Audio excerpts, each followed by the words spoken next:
tetapi ku memandangnya dari jauh. Bila bertemu ku sering terlalu kaku, dan dia pun cintaiku tetapi dia belum tahu. Okay, cinta pandang pertama, mata bertentang mata, tak ada balak, tak ada power. Itu yang gua rasa. Alamat tu semua kan tak apa. Janji belum kahwin apa. Janji bukan kena paksa, bukan hanya hendak menggoda. Jadi ku menghampiri dirinya dengan lebih dekat. Wajahnya manis berasa jus alpukat. Tiada cincin di jari, dia belum terikat.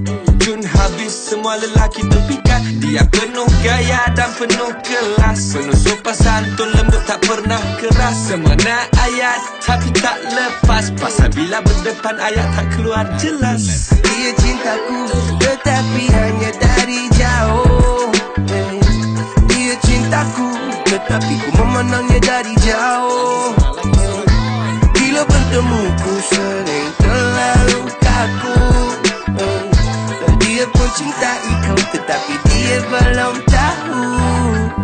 Gua tanya apa khabar, dia buat muka selamba, tapi dia senyum dan kenyitkan mata.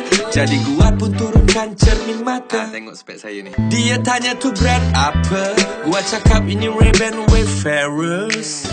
Bagi 10 dapat 3, pasal ni I beli dekat Danau Kota. Kalau you nak lepas kerja I boleh bawa. Lepas tu kita boleh makan laksa Sarawak, boleh tengok wayang atau chill dan lepak, bergurau senda main sepak-sepak. Janji lepas tu you kasih I pegang hati you, jangan fikir bukan-bukan, kerana I seorang lelaki yang sopan. Kalau you nakal nanti I rotan.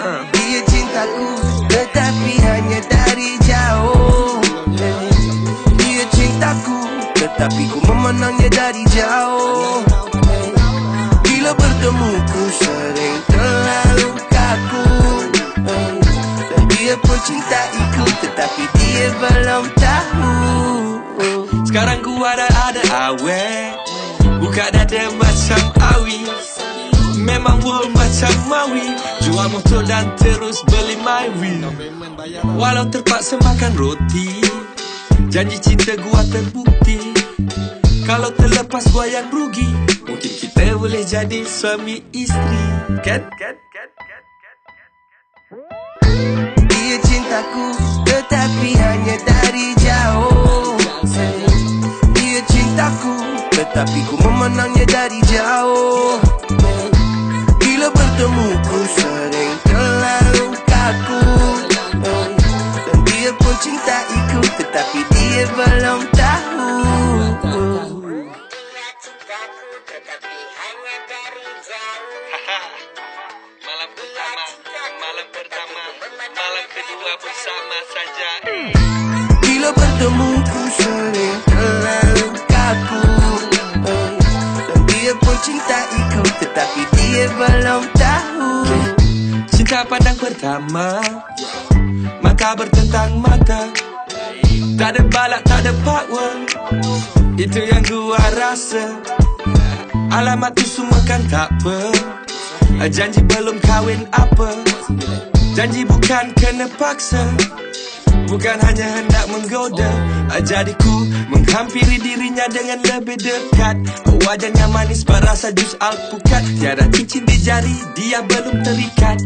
Jun habis semua lelaki terpikat. Dia penuh gaya dan penuh kelas, penuh sopan santun, lembut tak pernah keras. Semena ayat tapi tak lepas, pasal bila berdepan ayat tak keluar jelas. Dia cintaku